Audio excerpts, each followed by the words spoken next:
ಇವತ್ತಿನ ಯಂಗ್ಸ್ಟರ್ಸ್ಗೆ 3 ವಿಚಾರ ಹೇಳೋದಾದರೆ ಪಾಲಿಟಿಕ್ಸಿಗೆ ಬರೋಕ್ಕೆ ಮುಂಚೆ ಏನು ತಿಳ್ಕೊಂಡು ಬರಬೇಕು ಅವರು? ಫಸ್ಟ್ ಆಫ್ ಆಲು ನಿಮಗೆ ಅವಕಾಶನೇ ಇಲ್ಲ ಇವಾಗ.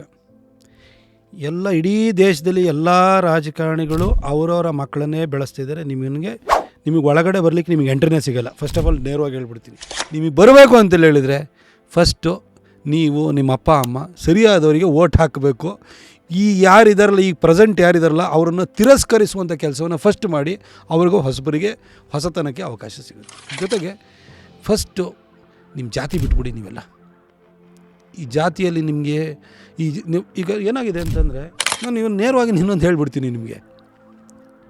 JDS ಗೌಡ್ರಿಗೆ, BJP ಲಿಂಗಾಯತರಿಗೆ, ಉಳಿದವ್ರು ಎಲ್ಲರಿಗೂ ಕಾಂಗ್ರೆಸ್ಸು. ಅಂದರೆ ಒಳ್ಳೆಯವ್ರಿಗೆ ಯಾವ ಪಾರ್ಟಿ ಇದೆ? ಒಳ್ಳೆಯವ್ರಿಗೆ ನೀವು ಯಾವಾಗ ಇದು ಬೆಲೆಯನ್ನು ಕೊಡ್ತೀರಿ? ಒಳ್ಳೆಯವ್ರಿಗೆ ಯಾವಾಗ ನೀವು ಮಣೆ ಹಾಕ್ತೀರಿ? ಒಂದೊಂದು ಪಾರ್ಟಿಗೆ ಒಂದೊಂದು ಜಾತಿಗೆ ಹೋಗ್ಬಿಟ್ಟಿದೆ ಇವಾಗ. ಅದು ಬಿಡಲೇ ಒಳ್ಳೆಯವ್ರಿಗೆ ಯಾವ ಪಾರ್ಟಿ ಇದೆ? ಒಳ್ಳೆಯವ್ರಿಗೆ ಒಂದು ಪಾರ್ಟಿ ಆಗಬೇಕು ಅಂದರೆ, ಒಳ್ಳೆಯವ್ರಿಗೆ ಎಲ್ಲ ಪಾರ್ಟಿಯಲ್ಲೂ ಅವಕಾಶ ಸಿಗಬೇಕು ಅಂತಂದರೆ ಫಸ್ಟು ನೀವು ನಿಮ್ಮ ಜಾತಿ ಬಿಡಿ. Well shed.